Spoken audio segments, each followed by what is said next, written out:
Pjesa e dytë. Shkatërrimi i pashmangshëm i shoqërisë së sotme njerëzore që po afron. Si do të ndodh? Çfarë duhet bëjmë që t'i mbijetojmë shkatërrimit të Armagedonit? Në lidhje me pjesën e parë, tani le të shpjegoj me hollësi se çfarë është me të vërtetë Armagedoni.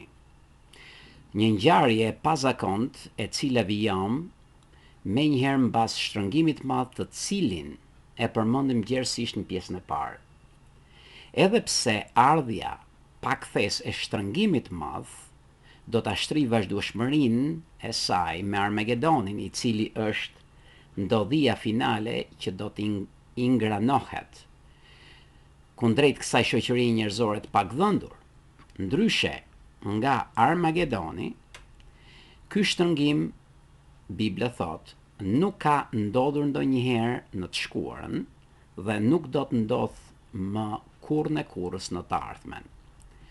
Nga ana tjetër, edhe pse Armagedoni është përmendur vetëm një herë në Bibël, në librin e Zbulesës kapitulli 16 versi 16, një stil i njëjtë Armagedoni u implementua me të njëjtin stil shkatërrimin e njerëzimit rebel për mbytyjes së madhe në kohën e Noes.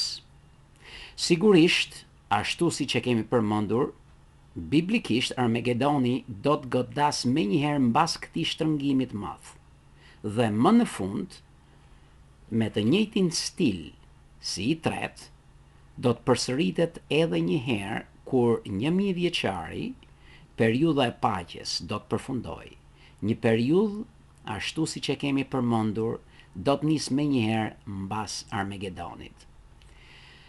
Periudha e paqes gjatë këtyre 1000 viteve është një periudhë ku mbijetuesit e Armagedonit dhe të ringjallurit e drejtë dhe ata të padrejtë në përputhje me librin e veprave në shkrimet greke, do të zhvillohet drejt për drejt, ose ata më mirë do të zhvillohen drejt përsosmërisë mendore dhe asaj fizike. Prandaj, do të marrë 1000 vite për njerëzimin që të arrijë përsosmërinë e cila nuk do t'i bindet më në një farë kuptimi pozitiv plakjes, smundjes dhe vdekjes si armiku i fundit i njerëzimit. Tani pyetja qëndron. Ose më mirë, sa kohë do të jetë në forcë apo pushtet në një farë mënyre shtrëngimi i madh? Ky shtërngim mund të marrë disa vjet nëpërmjet progjeturës apo përmbushjes profetike. Nga ana tjetër, Armagedoni do të jetë një çështje disa javore dhe jo më shumë. Diçka që ne do ta shpjegojmë pse. Përsëri, le ta shpjegojmë këtë pikë në një mënyrë për të mos e harruar lehtësisht. Armagedoni si fjalë përmendet vetëm një herë në Bibël në librin e Zbulesës, siç e përmenda, kapitulli 16 versi 16. Armagedoni është një fjalë simbolike e cila në hebraisht quhet mali i Megidos. Tani, në Bibël, çdo gjë që përmendet vetëm një herë është simbolike dhe nëse përmendet 2 herë e sipër është literale, ashtu siç është shkruar. Të kuptojmë simbolizmin dhe ilustrimet e Biblës që është ndryshe nga ajo që është historike dhe literale. Tani, kjo thjesht, ose mali i Megidos, thjesht është një vend simbolik, sepse në lindje në mesme nuk ekziston një mal i tillë. Në të vërtetë, ky emër lidhet drejt për drejt me luftën e ditës madhe së Perëndisë plotfuqishëm.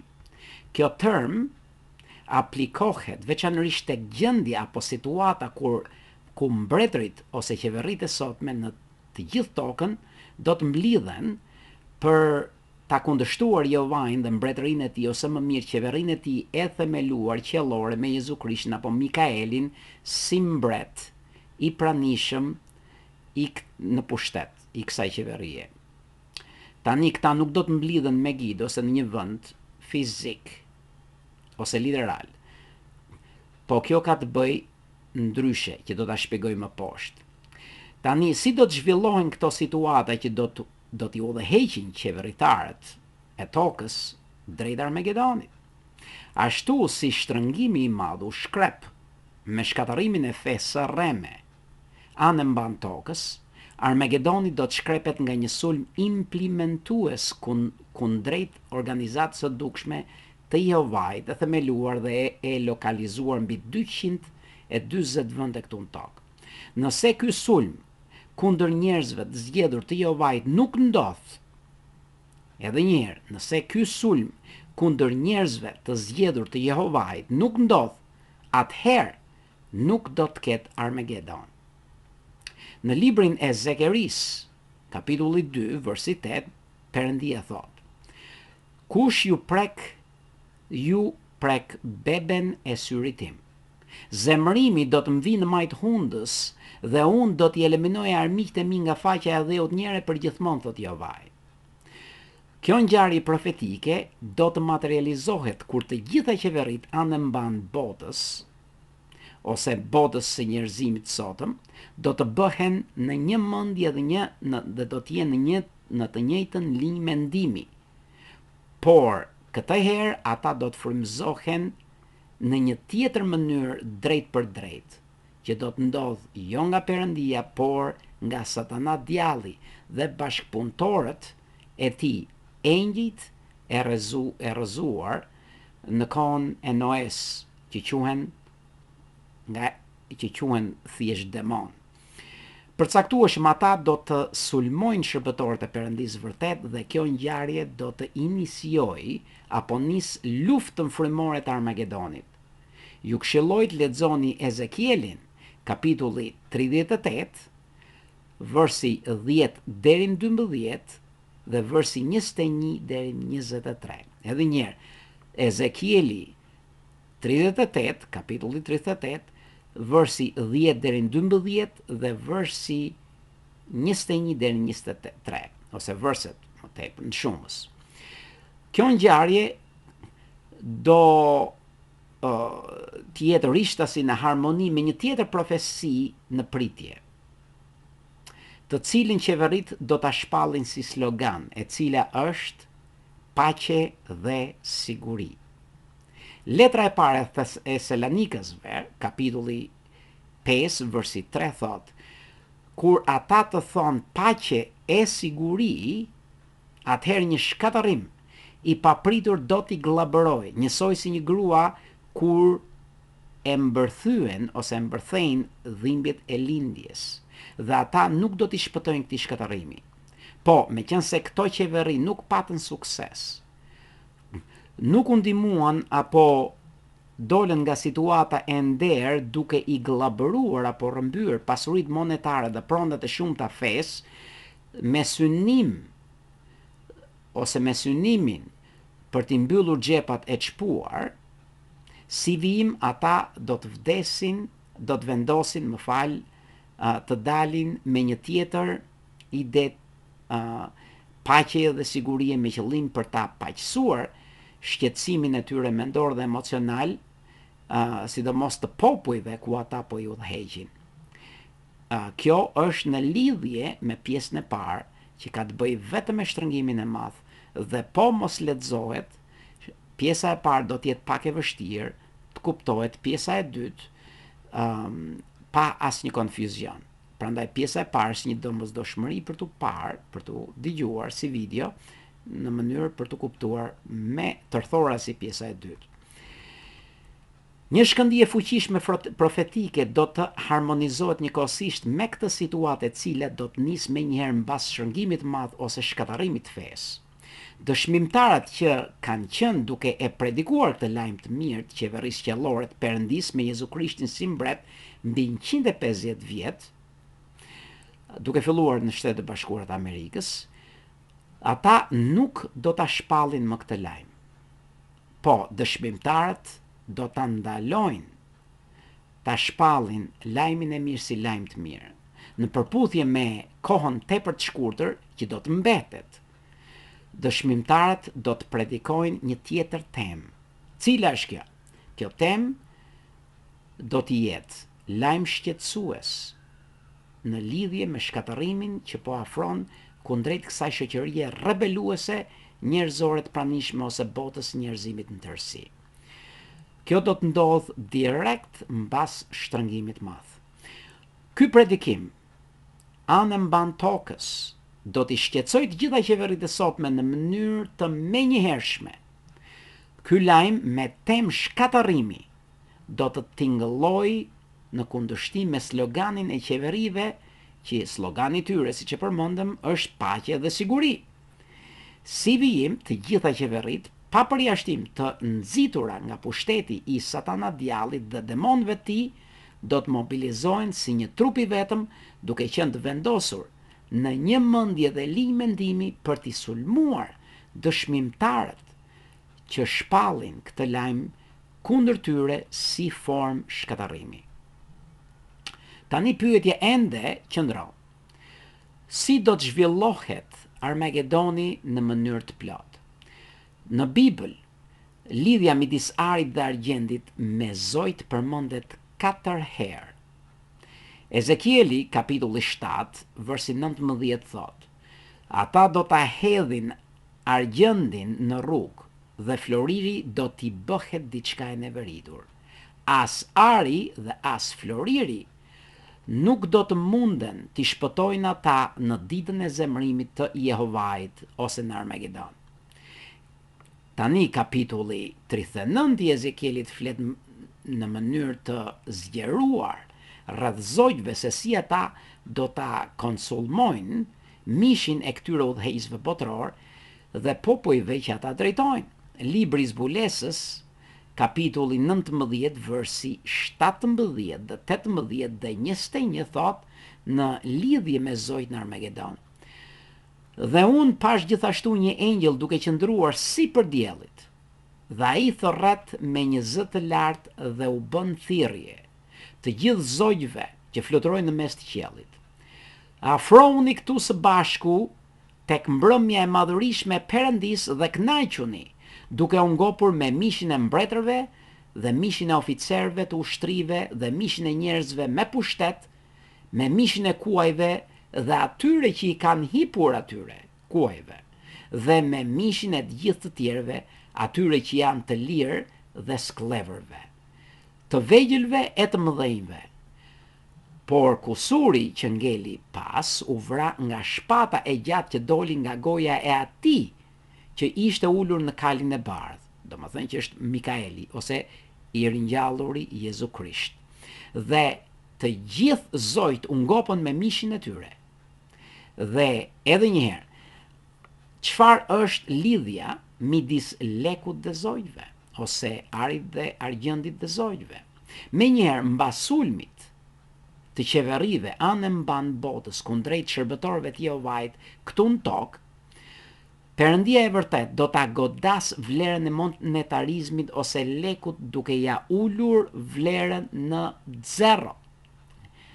Kur leku nuk ka më vlerë, si vim, kush do t'ja di më që të shkojë të punojë në supermarket, magazina, spitale, teknologji, polici, elektricis, teknik, interneti e kështu me radhë, duke përfshirë shumë institucione dhe industri bashk me fermer e blegtor. Po, e gjithë shoqëria njerëzore do të përmbyset brenda një kohe tepër të shkurtër. Për shembull, nëse i heqim vetëm energjinë elektrike shumë shtëpive dhe apartamenteve në ditët e sotme, njerëzit nuk do të mund ta shkarkojnë tualetin ose tankun e tualetit, sepse pompa që e mbush depozitin e saj ose që e mbush me ujë nuk punon. Nëse njerëzit nuk kanë më internet, ata do të acerojnë jashmase. Kjo do të ndodh pa diskutim dhe biblikisht si pasojë nga mungesa e këtyre shërbimeve elementare do të shpërthejë një anarki në rang botëror. Anarki që është profetizuar në librin e Zbulesës, kapitulli 6, versi 4. Edhe pse ky përshkrim përfshin një situatë botërore, me një gradualizëm i cili nisi në luftën e parë botërore më 1914 të erëson, i cili zgjat deri në Armagedon, Anarkia e ndezur në mënyrë të menjëhershme nuk do të ndodhe lokalizuar vende, por përkundrazi në çdo cep të tokës. Po, nuk do të ketë asnjë qoshe në tokë ku njerëzit mund t'i shpëtojnë kësaj anarkie të egër e të pa shpirt me ndikueshmëri 100%, e cila do të sjellë një vdekje të sigurt.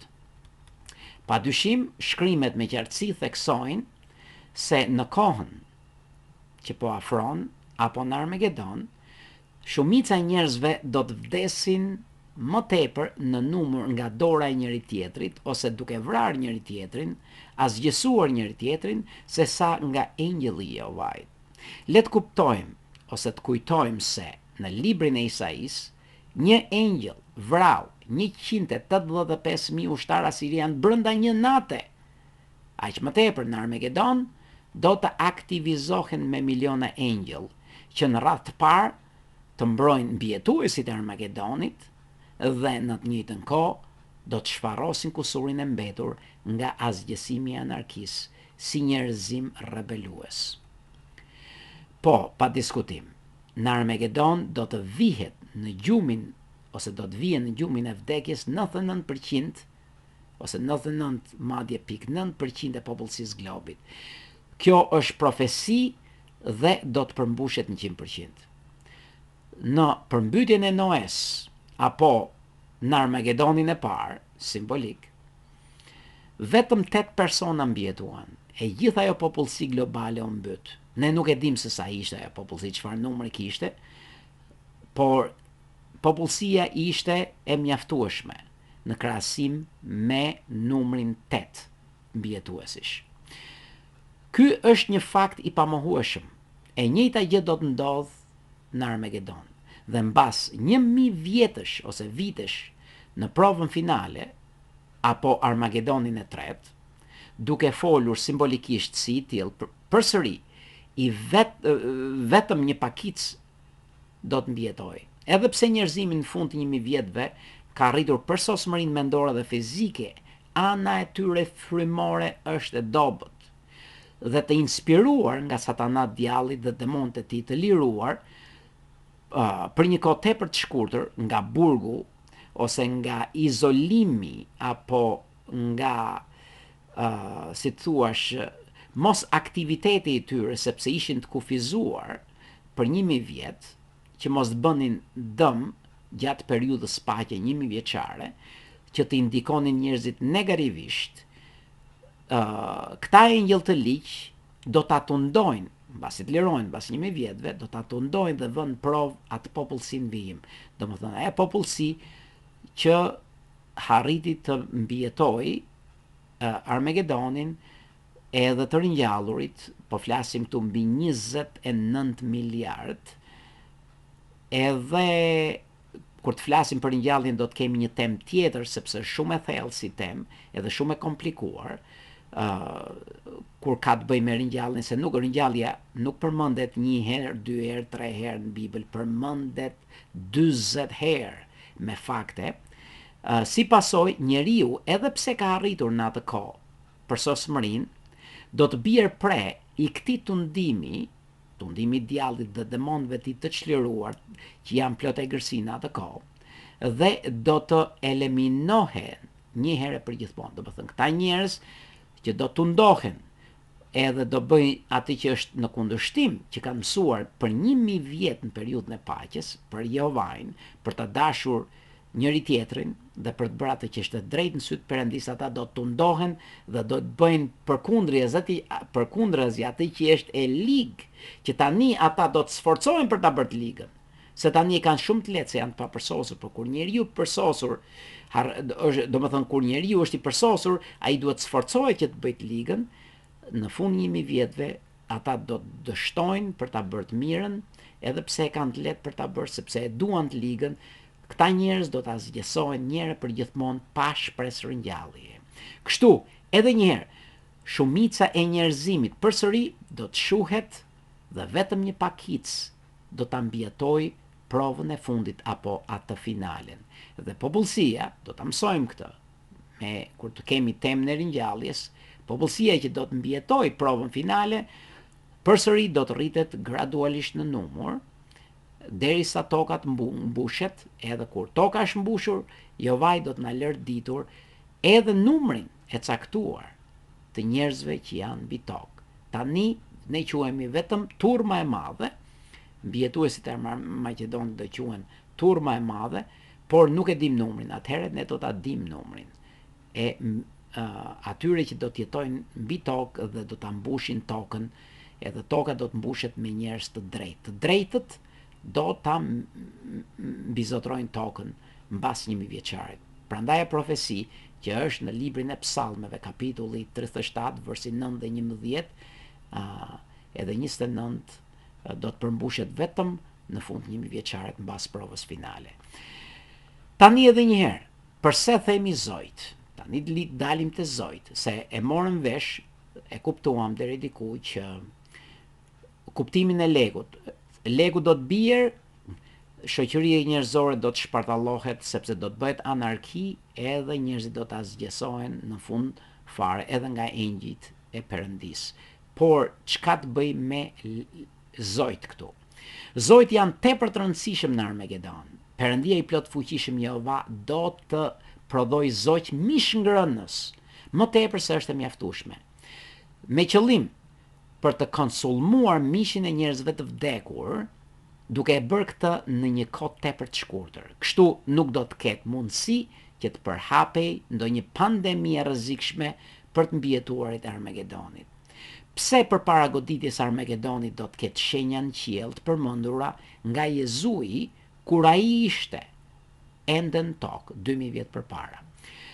Kjo është një kujtesë e qartë se fundi i kësaj shoqërie, domethënë duke parë këto shenja në qiell, tregon fundin e kësaj shoqërie njerëzore që po qëndron në buzë të greminës apo në shkallën e fundit përpara goditjes së Armagedonit, domethënë përpara se të ndodhë Armagedoni. Njerëzimin përgjithësi do ta ndjejë se fundi po afron kur ti shikoj këto shenja. Pavarësisht se ata nuk e shohin se si kjo do t'i ndikonte ata me hollësi. A do t'i shkatarroj Armagedoni strukturat apo ndërtesat? Kjo është një pikë tjetër interesante, sepse ne jemi mësuar me filmat që kur e kanë bërë Armagedoni sikur çfarë toka del ujit i zi, po është e vërtetë kjo. Shkatërrimi i Armagedonit ka të bëjë përgjithësi vetëm me njerëzimin rebelues, të pagdhëndur dhe mosbindës ndaj çfarë? Ndaj lajmit të mirë mbi kuptueshmërinë e strukturës së mbretërisë qiellore. Për shembull, kafshët nuk do të ndikohen nga ky shkatërrim. Ashtu siç u ndikuan gjatë përmbytjes së madhe në kohën e Noes, sepse kafshët në kohën e Noes u mbytën, por jo në Armagedon. Kur ka të bëjë me ndërtesat dhe strukturat e tjera, ato do të vazhdojnë të mbeten mbas Armagedonit mundësisht ashtu siç janë, të paktën për një numër të konsiderueshëm vitesh, si diçka e dobishme për mbijetuesit e Armagedonit. Njerëzit e Perëndisë të cilët i mbijetojnë Armagedonit vinë nga industri të ndryshme dhe aftësi profesionale të shumta, edhe të stërvitur gjithashtu në teknologji, të cilët, domethënë, këto janë disa dhunti, disa skills, si të thuash, disa talente, disa aftësi që ata do t'i vënë ende në përdorim në lidhje me industrinë e sotme e kështu me radhë për dobinë e tyre. Kjo frym zhvillimi do të mbetet për një periudhë kohore drejt rrugës së ndërtimit të sistemit të ri që do të vazhdojnë përputhje me shoqërinë e re njerëzore në vijim. Jovaj është një perëndi që inspiron apo frymëzon progres në shkencë dhe teknologji. Ai nuk shkon kurrë mbrapa. Prandaj populli i tij, duke u rritur me kohën në vazhdim drejt përsosmërisë mendore dhe fizike, do të prodhoj dhe shpik çdo gjë që praktikisht është e përsosur. Një tru dhe mendje përsosur gjeneron përsosmëri, dhe për të arritur këtë përsosmëri, ne na duhet biblikisht 1000 vjet. Sot ne kemi rënë aq poshtë apo qëndrojmë aq larg nga përsosmëria e mirë pritur, duke konsideruar këtu të gjitha aspektet e mundshme të anës fizike, ku jeta jon frikshëm e me vështirësi mund t'i arritë të 80-at, madje me ilaçe. Dhe prap se prap njeriu me këtë kufi të shkurtuar jete dhe mendje të papërsosur e të kufizuar gjithashtu, ende vazhdon të avancoj në shkencë dhe në teknologji. A mund ta konceptoni të paktën deri diku se çfarë mund të bëj një mendje përsosur? Unë personalisht e kam pak të vështirë ta kuptoj, edhe pse jam njeri frymor, këtë koncept e kam pak të vështirë që ta si të thuash, që të qëndroj brenda meje, por kur meditoj thellë rreth kësaj pike, kjo është diçka që unë e përqafoj dhe e ndërroj që ta eksperimentoj në fund 1000 vjetëve. Tani, edhe kjo gjithashtu ky zhvillim do të jetë zhvillim gradual dhe jo i menjëhershëm, edhe gradualisht duke shkuar drejt përsosmërisë mendore dhe fizike, ajo do të jetë, ky koncept do të bëhet më i lehtë për tu përqafuar apo mbërthyer, se unë e kam embraced nga anglishtja, edhe përpiqem që ta kthej nga anglishtja në shqip. Do më thonë, gradualizmi e bën më të lehtë që ne ta përqafojmë këtë koncept përsosmërisë. Tani, për ta shijuar privilegjin e arritshmërisë të kësaj përsosmërie në pritje, kryesorja është çfarë mund të bëjmë ne që të pranohemi si mbështetës i popullit të Jehovait apo turmës së madhe e përshkruar te Zbulesa kapitulli 7, 14 dhe më të njëjtën ritëm ti mbjetojmë Armagedonit. Unë ju inkurajoj ta kuptoni ose ta lexoni të paktën Zbulesën kapitulli 7, versi 14, që ka të bëjë me turmën e madhe, që të gjejmë pikturën e qartë ose të krijojmë figurën e qartë të kësaj pike. Së pari, ne na duhet mësojmë kuptimin e mbretërisë apo qeverisë qiellore të Perëndisë, strukturën e saj, me imtësi, në mënyrë që të pranohemi si nënshtetës të saj. Për të bërë nënshtetës kanadez apo amerikan, ne kalojmë shumë pyetje rreth historisë së kësaj qeverie kanadeze apo amerikane, edhe në qoftë se nuk i kalojmë këto prova, ne mbase nuk kualifikohemi si nënshtetës.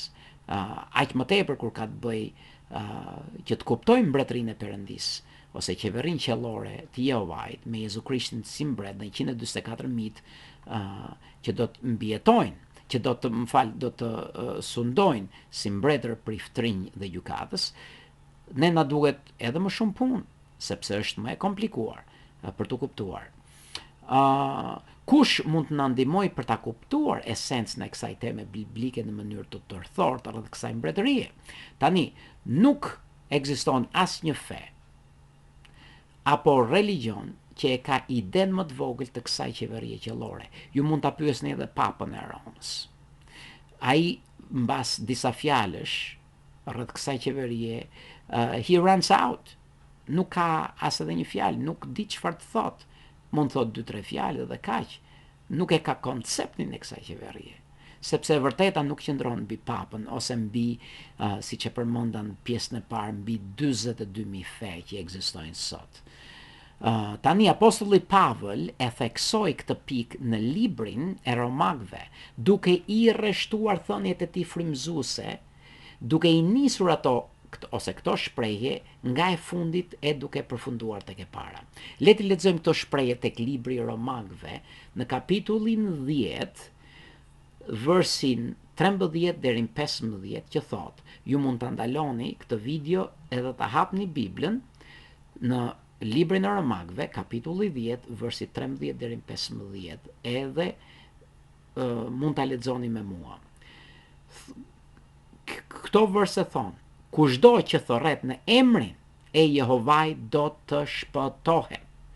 Por thot, si do të thrasin ata në emrin e tij, nëse nuk kanë besim tek ai? ata përpara se të thrasin në emrin e Jehovait duhet të kenë besim tek ai. Por thot, por si do të besonin tek ai kur ata nuk kanë dëgjuar as pak rreth personit të tij. Domethënë, ata duhet dëgjojnë në fillim rreth personit të Jehovait, pastaj të kenë besim tek ai, pastaj mbas besimit të thrasin tek ai. Se të thrasësh tek ai është e fundit. Por siç e tham, e fundit thuhet e para dhe e para thuhet e fundit këtu. Por si do të dëgjonin rreth personit të tij kur askush nuk u ka predikuar për të? Domethënë, kush predikon rreth Jehovait? Kush vjen tek dera juaj?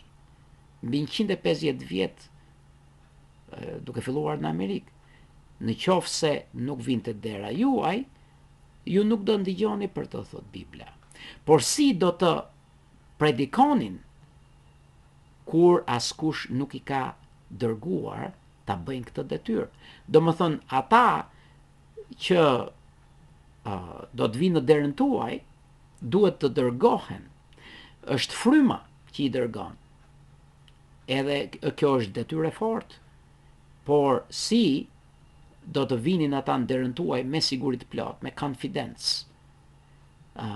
që t'ju mbushnin ju mendjen, që t'i dëgjonin ata predikimin dhe mësimin e tyre, nëse ata nuk janë stërvitur me këtë njohuri. Domethënë, pak të njohuri, pak të saktësi njohurie. Askush nuk do të vinte dot në derën tuaj trokiste, sepse kjo kërkon guxim. Edhe kjo njohuri t'i jep guxim.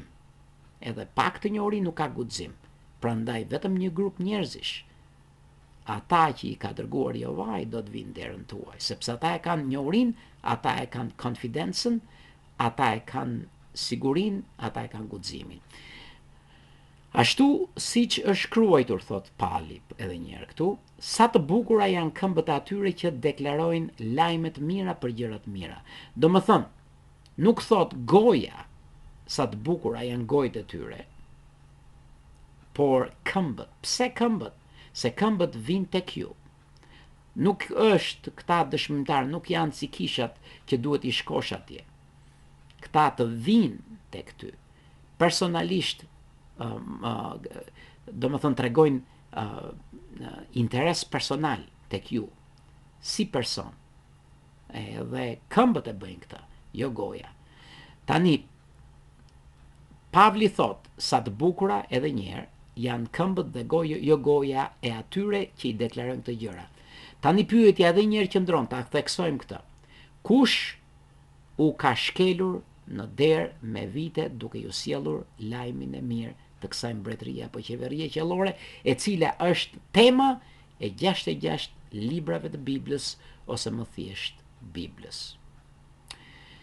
Të njëjtit njerëz që ju kanë shkelur në derë me vite janë ata që do t'i mbijetojnë shtrëngimit madh dhe Armagedonit. Edhe një herë, të njëjtit njerëz që ju kanë shkelur me vite në derë janë ata që do t'i mbijetojnë shtrëngimit madh dhe Armagedonit. Vetëm këta njerëz do t'ju ndihmonin personalisht dhe individualisht për të mësuar strukturën e kësaj qeverie qellore, e cila do të na udhëheq nga ky sistem i vjetër i papërsosur drejt të riut në vijem. Madje pa eksperimentuar dhimbjet e armikut fundit, vdekjes. Si Noa që kaloi përmbytjen, nuk eksperimentoi vdekje, kështu ne do të kalojmë Armagedonin pa eksperimentuar vdekjen. Por, që ta kemi këtë privilegj, duhet jemi pjesë e turmës madhe, thot Bibla. Edhe duhet stërvitemi me njohurinë rreth kësaj mbretërie. Duhet ta dim këtë mbretëri, kuptimin e saj me hollësi. Tani, nëse ju nuk dorëzojni dhe i kapërceni gurët e pengesave që do t'ju hidhen pa diskutim përpara këmbëve tuaja, duke filluar nga antarët e familjes dhe atyre të ashtu quajtur shok apo shoqe, si rezultat, kjo njohuri e fuqishme dhe e pathyeshme do të bëhet siguria juaj. Veçanërisht kur të ballafaqoheni me fundin e pathyeshëm të këtij sistemi të pranishëm që po vdes drejt Armagedonit. Kemi 3 armiq, thot Bibla. Kush janë 3 armiq tan? I pari armik është mishi ynë, që është i dobët. I dyti është sistemi që na rrethon, duke përfshirë njerëzit tanë që bëjnë kur pengese që ne ta marrim këtë njohuri. Dhe i treti është Satana djalli me demonët e tij, që e ndërsejnë mishin ton të dobët, kanë forcë ta stimulojnë atë, ta eksitojnë atë, që në vend që ta shijojmë këtë njohuri, që ne po e diskutojmë tani, përkundrazi, ta neverisim. Dhe gjithashtu, ky engjëll i fuqishëm, që është tmerrsisht i fuqishëm, po i lik, i nxit njerëzit tanë dashur, njerëzit në punë ku ne punojmë, shokët, shoqet, prindrit, vëllezërit, motrat, kushurinjt, që të na bëjnë të kemi frikë nga këto hapa që ne po hedhim, që të kuptojmë këtë njohuri, e cila është jetë shpëtuese për ne. Dhe ne duhet t'i rezistojmë këtyre 3 armiqve, se duke i rezistuar këtyre 3 armiqve, edhe njerë mishi ton, këtij sistemi, edhe vetë Satana djallit. Kur ne i rezistojmë edhe mbijetojmë kësaj influence të drejt për drejt, kundrejt nesh, kur ne marrim të njohuri, atëherë ne do ta kalojmë me sukses shtrëngimin e madh dhe Armagedonin. Ju uroj më të mirën dhe shpërndajeni këtë mesazh, i cili të shumtën e herës bllokohet edhe një herë nga armiku ynë i përbashkët, Satana djalli, mishi ynë i dobët dhe shoqëria që na rrethon. Shumë faleminderit.